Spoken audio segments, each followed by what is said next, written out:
Oi pessoal, sejam bem-vindos a mais um tutorial de aquarela para iniciantes. Hoje a gente vai aprender a fazer algumas manchas em aquarela. Eu prendi o papel específico para aquarela com fita crepe para evitar que ele fique ondulado, já que com as manchas a gente usa muita água.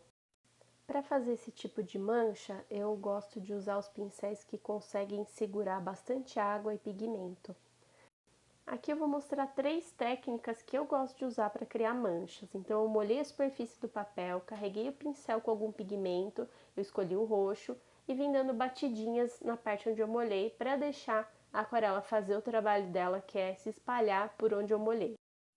Na segunda técnica, eu venho simplesmente com o pincel já carregado com o pigmento e espalho sobre o seco mesmo, da forma que eu quiser, usando bastante o corpo do pincel, não muito a ponta. Notem que ele está inclinado. Depois eu só enxaguei o pincel, sequei um pouco ele e passei na borda para poder puxar um pouquinho do pigmento e fazer uma transição mais suave, para que não fique uma borda muito brusca. E eu dei uma respingada de tinta azul para poder criar um efeito em cima do que eu já tinha da base colorida. Agora eu vou fazer uma terceira técnica que eu uso bastante, que é começa já pintando igual a segunda técnica, com a tinta no papel seco.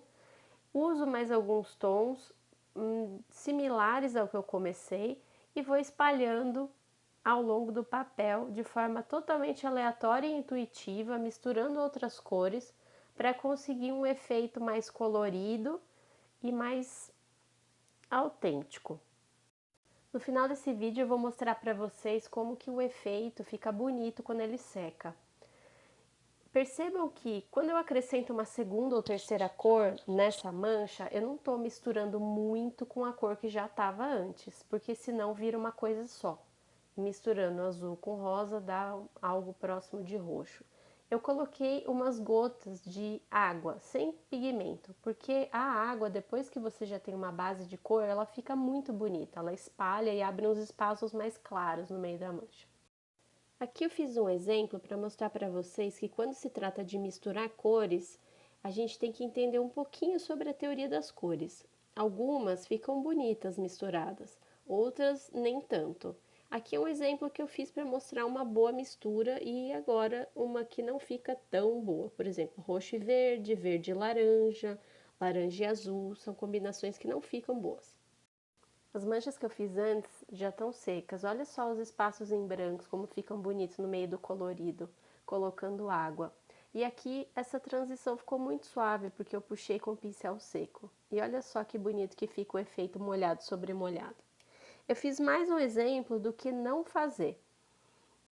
Por exemplo, você escolheu uma cor para fazer a base da mancha, escolheu uma cor parecida e aí você veio com uma cor que não combina tanto quando você mistura. E aí você foi lá e misturou demais. Começa a misturar, misturar, achando que dá para fazer uma mancha bonita, misturando sem parar.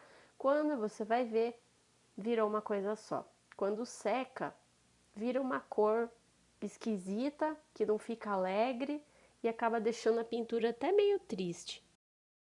Aqui eu faço um exercício exatamente igual ao processo que eu faço nas pinturas de PET no fundo, né? Eu começo com uma cor, geralmente eu escolho um tom dessa cor e depois eu complemento com um tom mais escuro ou mais claro ou muito próximo. Então eu escolhi um verde água, depois eu vim com um azul mais escuro e eu fui puxando para as laterais bem intuitivamente, fazendo algo que eu queria que parecesse uma mancha mesmo. Eu respingo um pouco de tinta, eu seco um pouco as bordas para elas ficarem suaves. Note que quando eu puxo a tinta, arrasta um pouco mais do pigmento para onde eu estou puxando com água. Eu escolhi um roxo para respingar. Eu escolho alguns pontos para escurecer. Peguei um pouco mais de azul, mais pigmentado, menos diluído. E escolho alguns pontos para caprichar um pouquinho mais na cor, para deixar um efeito bonito. Olha só que legal que acontece com a tinta profissional quando você acrescenta água e puxa ela. Eu amo esse efeito. Para fazer esse exemplo, eu escolhi algumas cores frias, então percebam que são todas cores muito próximas no círculo cromático, azul, roxo. E agora eu fiz um segundo exemplo, como se eu tivesse um elemento no centro, igual normalmente são os retratos de pet, e eu tivesse que fazer as manchas em volta. Então eu vou respeitando o formato ao centro e vou puxando as manchas para longe desse elemento. Eu escolhi fazer algumas manchas arco-íris, então eu vou seguindo mais ou menos a sequência que tem no arco-íris mesmo: amarelo, verde, azul, depois eu passo para um roxo e eu vou fazendo com que a mistura ali, o encontro dessa tinta seja bem suave, que elas se misturem mesmo. Não pode ser muito dividido. Vai dando um jeito de puxar um pouco a tinta de um lado e para o outro para que elas possam se misturar. É muito importante enxaguar bem o pincel antes de pegar outra cor. Acrescentei um rosa, depois eu escolho um pouquinho de laranja para fazer a migração do rosa e o amarelo para finalizar esse arco-íris. Porque o rosa e o amarelo, eles não ficam tão bonitos juntos também. Então você tem que escolher uma cor que no círculo cromático vai fazer a ponte entre essas duas cores. É muito importante isso quando você vai fazer uma mancha arco-íris, que as cores que se conectam nunca sejam cores igual o exercício que eu mostrei para vocês anteriormente, verde com laranja, porque não fica bonito.